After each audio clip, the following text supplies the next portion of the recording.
అందరికీ నమస్కారం. Welcome to my channel. ఈ వీకెండ్ మనం వెళ్తున్నాము మాణిక్ ప్రభు మందిర్. ఇది స్వయంగా దత్తాత్రేయ స్వామివారి 4వ అవతారం. దత్తాత్రేయ స్వామివారు కలియుగంలో 5 అవతారాలు ధరించారు. 5 అవతారాల్లో ఒకటైనటువంటి నృసింహ సరస్వతి స్వామివారి గణగపూర్ చరిత్ర గురించి నేను ఆల్రెడీ నా ఛానల్లో చేశాను. ఎవరైతే ఫస్ట్ టైం చూస్తున్నారో please go and watch out. ఇవాళ మనం వెళ్తున్నాము మాణిక్ ప్రభు టెంపుల్. ఇది దత్తాత్రేయ స్వామివారి 4వ అవతారం. మిగిలిన అవతారాలకు సంబంధించిన వీడియో కూడా నేను త్వరలోనే పెడతాను.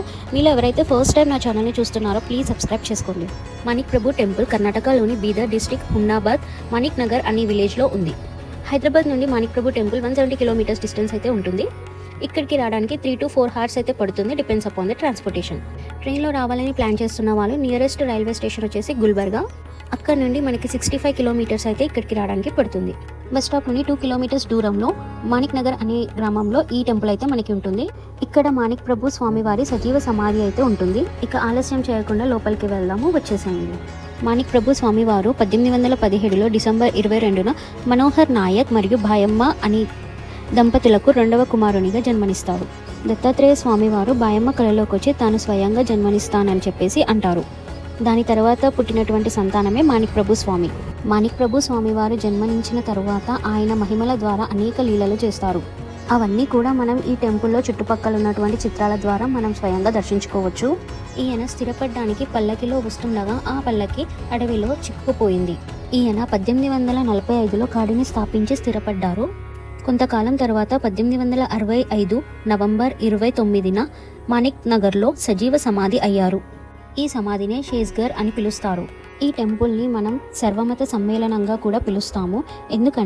ఎందుకనగా మాణిక్ ప్రభు స్వామివారు హిందువులకి, ముస్లింలకి, సిక్కులకి, లింగాయస్కి, ఇతరతర మతాల వారికి సంబంధించినటువంటి దైవంగా దర్శనమిస్తారు. ఇక్కడికి సాయిబాబా కూడా తన యువకుడిగా ఉన్నప్పుడు వచ్చారని చెప్తుంటారు.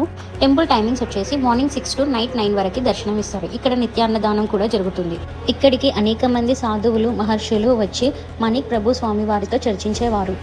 అంతేకాకుండా స్వాతంత్రానికి చాలా సమయం ఉన్నా కూడా 1857లో ఉత్తర భారతదేశం మరియు బ్రిటిష్ వారికి యుద్ధం జరుగుతున్నప్పుడు నానాసాహెబ్ పీష్వా మరియు ఝాన్సీ లక్ష్మీబాయి మరియు అనేక మందిని ఈయన ఆశీర్వదించారు. యుద్ధభూమికి కావలసినటువంటి ఆయుధాలను మరియు ప్రసాదాన్ని కూడా పంపించారట. ఈ ఆలయంలో ఔదుంబర వృక్షం ఉంటుంది. అక్కడికి అక్కల్కోట స్వామి సమర్థ మహారాజ్ గారు వచ్చి మాణిక్ ప్రభు స్వామివారు ఇద్దరు కూర్చొని చాలా చర్చించారంట.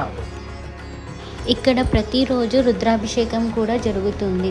శ్రావణ మాసంలో మాణిక్ ప్రభు స్వామివారు ప్రత్యేక పూజలను అందుకుంటారు.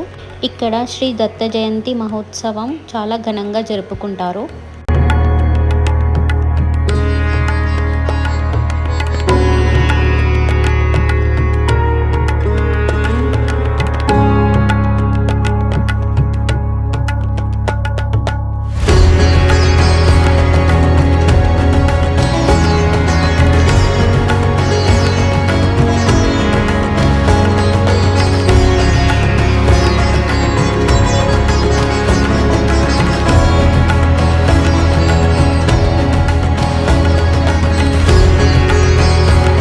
సో చూసారు కదండి, దత్తాత్రేయ స్వామి వారి 4వ అవతారమైనటువంటి మాణిక్ ప్రభు మందిర్. ఈ వీడియో మీకు యూస్ఫుల్గా అనిపిస్తుందని భావిస్తున్నాను. సో మీలో ఎవరైనా సబ్స్క్రైబ్ చేయకుండా ఉంటే ప్లీజ్ సబ్స్క్రైబ్ చేయండి. మీకు ఈ వీడియో నచ్చినట్లయితే ప్లీజ్ లైక్ చేయండి. And thank you so much for watching. మరో మంచి వీడియోతో మళ్ళీ కలుస్తాను. Until then keep watching. Have a great day. Bye.